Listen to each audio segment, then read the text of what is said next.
Hello, नमस्कार, good morning, सुप्रभात, सत श्री अकाल। मैं भारती आपका इस यूट्यूब चैनल में बहुत बहुत स्वागत करती हूँ।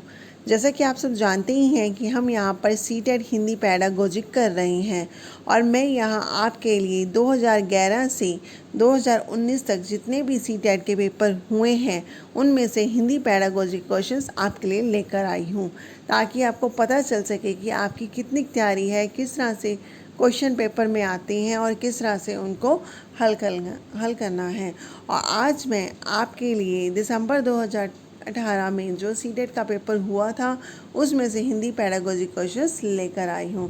तो बढ़ते हैं अपने पहले क्वेश्चन की तरफ। भाषा सभी विषयों के डैश में है। नंबर 1 अध्यायों में, नंबर 2 केंद्र में, नंबर 3 प्रारंभ में, नंबर 4 पढ़ने में। सोचिए क्या है इसका आंसर। जब तक मैं पेंसिल ले लेती हूँ,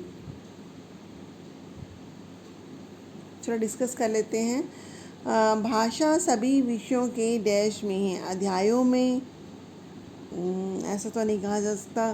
केंद्र में, हाँ जी, जितने भी विषय हम पढ़ रहे हैं सबके सेंटर में ही है, सब में भाषा ही तो है, हाँ ये हो सकता है। प्रारंभ में ऐसा तो नहीं है कि वो प्रारंभ में ही होती है। पढ़ने में, हाँ पढ़ने में है, पर हमने बेस्ट आंसर चुनना है तो हमारा बेस्ट आंसर होगा कि केंद्र में। भाषा सभी विषयों के केंद्र में है, ये हमारा सही आंसर। बढ़ते हैं नेक्स्ट क्वेश्चन की तरफ। हमारा नेक्स्ट क्वेश्चन है, कविता का एक निश्चित अर्थ होता है जिसे सभी विद्यार्थियों को पढ़ाना चाहिए। इस कथन के बारे में आप मानते हैं कि सभी विद्यार्थी अपने अनुभव और परिवेश में ही कविता समझते हैं। नंबर 2 कवि ने कविता एक अर्थ में लिखी है जिसे हर विद्यार्थी को समझना चाहिए। नंबर 3 अलग अलग अर्थ समझने से पढ़ने की प्रक्रिया बाधित होती है। नंबर 4 किसी कविता को एक निश्चित अर्थ के साथ पढ़ना चाहिए। सोचिए क्या है इसका आंसर। चलो डिस्कस कर लेते हैं। देखो, आंसर आप तभी सही सही ढूंढ पाओगे जब आपको क्वेश्चन समझ आएगा। तो पहले क्वेश्चन समझना जरूरी है। कविता का एक निश्चित अर्थ होता है जिसे सभी विद्यार्थियों को पढ़ाना चाहिए। इस कथन के बारे में आप क्या मानते हैं। नंबर 1 सभी विद्यार्थी अपने अनुभव और परिवेश में ही कविता समझते हैं। हाँ बिल्कुल हो सकता है। नंबर 2 कवि ने कविता एक अर्थ में लिखी है जिसे हर विद्यार्थी को समझना चाहिए।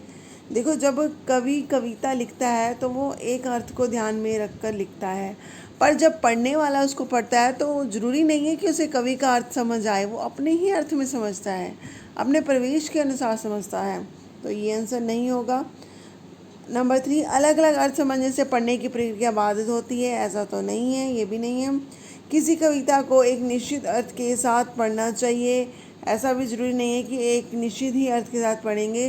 देखो, कविता पढ़ने वाला ज़रूरी नहीं है कवि के अर्थ को समझे, या हो सकता है समझ भी जाए, पर वो अपने परिवेश के अनुसार, अपने अनुभव के अनुसार ही कविता का अर्थ समझेगा। तो सही आंसर है नंबर 1 सभी विद्यार्थी अपने अनुभव और परिवेश में ही कविता समझते हैं। बढ़ते हैं नेक्स्ट क्वेश्चन की तरफ। हमारा नेक्स्ट क्वेश्चन है,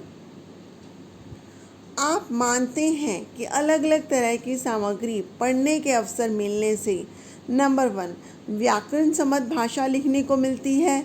नंबर 2 किताबों के बारे में जानकारी मिलती है। नंबर 3 लेखकों के बारे में जानकारी मिलती है। नंबर 4 भाषा को विविध संदर्भों में प्रयोग करने की समझ विकसित होती है। सोचिए क्या है इसका आंसर। चलिए डिस्कस कर लेते हैं। हाँ जी, मैंने पहले ही आपको बोला है कि क्वेश्चन समझना ज़रूरी है। तो चलिए क्वेश्चन पढ़ते हैं। पहले, आप मानते हैं कि अलग अलग तरह की सामग्री पढ़ने के अवसर मिलने से, जब हम अलग अलग तरह का मटेरियल पढ़ते हैं तो उससे क्या होता है। नंबर 1 व्याकरण सम्मत भाषा लिखने को मिलती है। हाँ, हम व्याकरण सम्मत भाषा प्रयोग करते हैं, मिलती है हमें, पर हमें बेस्ट आंसर ढूंढना है। किताबों के बारे में जानकारी मिलती है। हाँ जी बिल्कुल मिलती है। लेखकों के बारे में भी जानकारी मिलती है, पर जो हमारा मेन मंतव्य है, मोटिव है अलग अलग सामग्री पढ़ने का, वो ये होता है कि हमें भाषा को विविध संदर्भों में प्रयोग करने की समझ विकसित होती है। हम फोर्थ आंसर बिल्कुल सही है। भाषा को विविध संदर्भों में प्रयोग करने की समझ विकसित होती है, इसीलिए हम अलग अलग तरह की सामग्री पढ़ते हैं। यही हमारा आंसर है। बढ़ते हैं नेक्स्ट क्वेश्चन की तरफ। हमारा नेक्स्ट क्वेश्चन है, हिंदी में विज्ञान संबंधी पाठों को पढ़ाने का उद्देश्य है। नंबर 1, विज्ञान विषय को गहराई से जानना। नंबर 2, विज्ञान के प्रति जिज्ञासा बढ़ाना। नंबर 3, विज्ञान के संदर्भ में हिंदी भाषा प्रयोग को समझना। नंबर 4, विज्ञान की भाषा को समझना। सोचिए क्या है इसका आंसर। थोड़ा डिस्कस कर लेते हैं। विज्ञान संबंधी पाठों को पढ़ाने का उद्देश्य। नंबर 1, विज्ञान विषय को गहराई से जानना। गहराई से जानने के लिए तो साइंस की बुक्स हैं। नंबर 2, विज्ञान के प्रति जिज्ञासा बढ़ाना, इसके लिए भी साइंस बुक हैं अगर हमें विज्ञान के प्रति जिज्ञासा ही बढ़ानी है खाली। नंबर 3, विज्ञान के संदर्भ में हिंदी भाषा प्रयोग को समझना, बिल्कुल हो सकता है। नंबर 4, विज्ञान की भाषा को समझना। देखो विज्ञान की भाषा को समझना है तो उसके लिए हमें हमारे लिए साइंस की बुक्स हैं। तो हमारा सही आंसर होगा नंबर 3, विज्ञान के संदर्भ में हिंदी भाषा प्रयोग को समझना। ये हमारा सही आंसर है। बढ़ते हैं नेक्स्ट क्वेश्चन की तरफ। हमारा नेक्स्ट क्वेश्चन है, हिंदी के पाठों में अन्य भाषाओं के शब्दों के होने का अर्थ है। नंबर 1, पाठ समाज के बहुभाषी स्वरूप की सहज प्रस्तुति है। नंबर 2, पाठ कठिन और अस्पष्ट है। नंबर 3, विद्यार्थी को शुद्ध भाषा नहीं सिखाई जा रही। नंबर 4, पाठ का लेखक हिंदी नहीं जानता। सोचिए क्या है इसका आंसर। हाँ जी, डिस्कस कर लेते हैं। हिंदी के पाठों में अन्य भाषाओं के शब्द जब डाल दिए जाते हैं उसका क्या मतलब है। नंबर 1, पाठ समाज के बहुभाषी स्वरूप की सहज प्रस्तुति है, बिल्कुल हो सकता है, बहुभाषी स्वरूप दिख रहा है इसमें। नंबर 2, पाठ कठिन और अस्पष्ट है, ऐसा तो नहीं है, अगर इसमें अलग अलग भाषा के शब्द आ गए तो वो कठिन नहीं कहा जा सकता। नंबर 3, विद्यार्थियों को शुद्ध भाषा नहीं सिखाई जा रही, ऐसा भी नहीं है कि विद्यार्थियों को शुद्ध भाषा सिखाई जा रही है, शुद्ध नहीं सिखाई जा रही, गलत आंसर। पाठ का लेखक हिंदी नहीं जानता, ऐसा भी नहीं है। तो हमारा राइट आंसर है नंबर 1, पाठ समाज के बहुभाषी स्वरूप की सहज प्रस्तुति है। बढ़ते हैं नेक्स्ट क्वेश्चन की तरफ। हमारा नेक्स्ट क्वेश्चन है, उच्च प्राथमिक स्तर की पाठ्य सामग्री में अनुवाद सामग्री रखने का उद्देश्य है। नंबर 1, प्रचुर हिंदी साहित्य का ना होना। नंबर 2, अन्य भाषाओं के साहित्य को हिंदी में पढ़ने के अवसर देना। नंबर 3, पूरे देश को पढ़ने के अवसर देना। नंबर 4, बहुत सी सामग्री से परिचय करवाना। सोचिए क्या है इसका आंसर।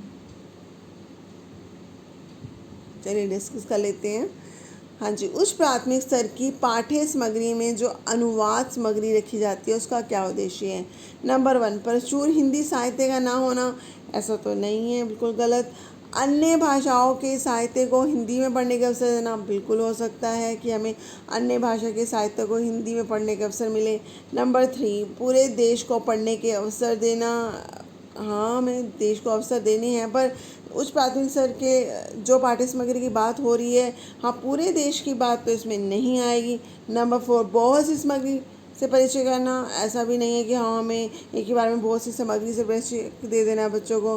तो हमारा सही आंसर होगा नंबर 2, अन्य भाषाओं के साहित्य को हिंदी में पढ़ने के अवसर देना। इसलिए अनुवाद ट्रांसलेशन होती है ना, जो वो सामग्री रखी गई है। यही है हमारा सही आंसर। बढ़ते हैं हम अपने नेक्स्ट क्वेश्चन की तरफ।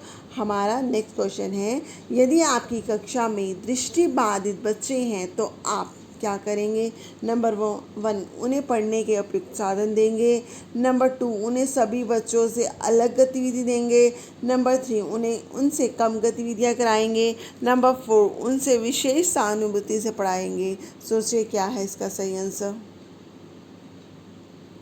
चलिए डिस्कस कर लेते हैं। हाँ जी, दृष्टिबाधित बच्चों की बात हो रही है। जब समावेशी कक्षा होती है जिसमें सब तरह के बच्चे बैठे होते हैं, प्रतिभाशाली भी या अपंग भी, दृष्टिबाधित बच्चे भी, तो ऐसे समय में आप क्या करेंगे। उन्हें पढ़ने के लिए उपयुक्त साधन देंगे, उन्हें सभी बच्चों से अलग गतिविधि कराएंगे।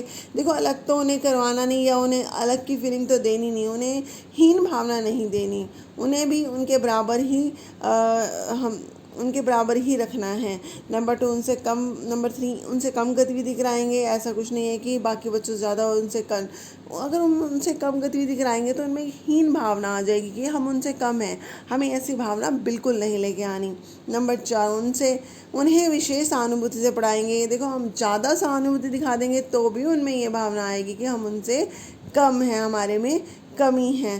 तो सही आंसर होगा नंबर 1 कि हम उन्हें पढ़ने के लिए उनके मतलब के उपयुक्त साधन दे देंगे ताकि वो सबके बराबर पढ़ सकें। तो यही है इसका सही आंसर। बढ़ते हैं नेक्स्ट क्वेश्चन की तरफ। हमारे नेक्स्ट क्वेश्चन है, पढ़ना सीखने के लिए आवश्यक है नंबर 1 घर की भाषा सुनने बोलने को मिले।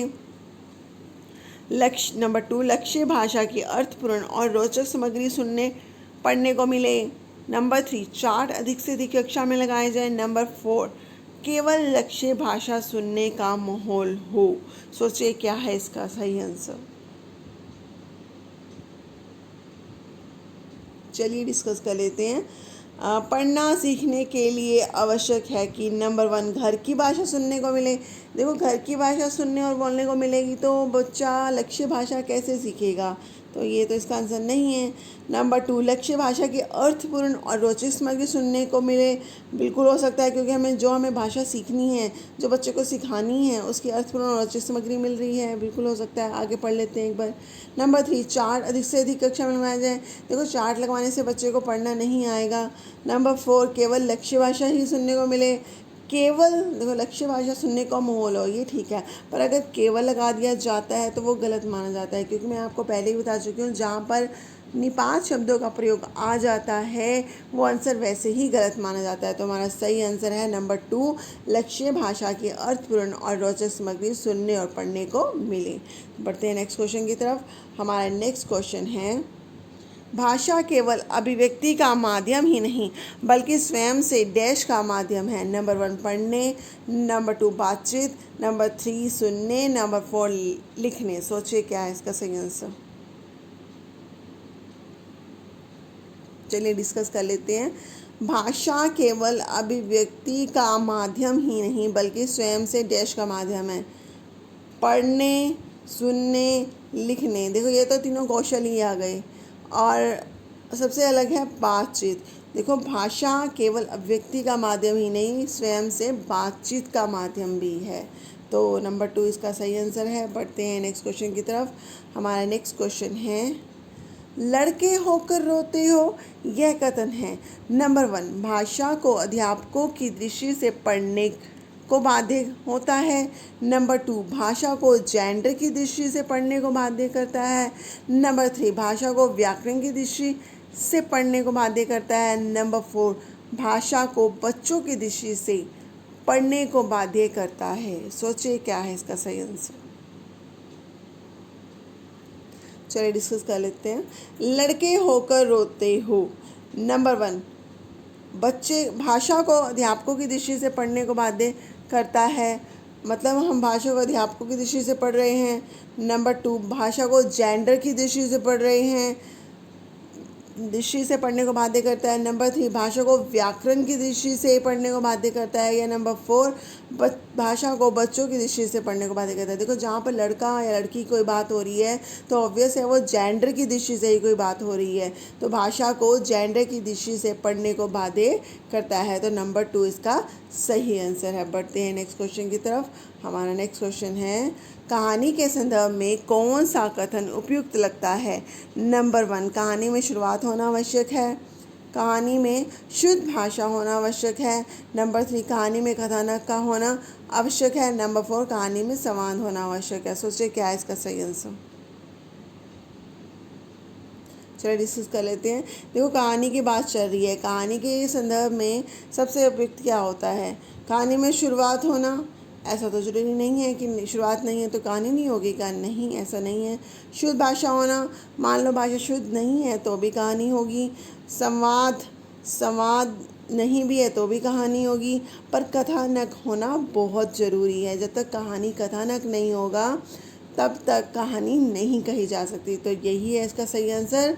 बढ़ते हैं नेक्स्ट क्वेश्चन की तरफ। हमारा नेक्स्ट क्वेश्चन है, एक भाषा के अध्यापक को बच्चों में नंबर 1 अलंकारिक भाषा प्रयोग की समझ विकसित करने पर बल देना चाहिए।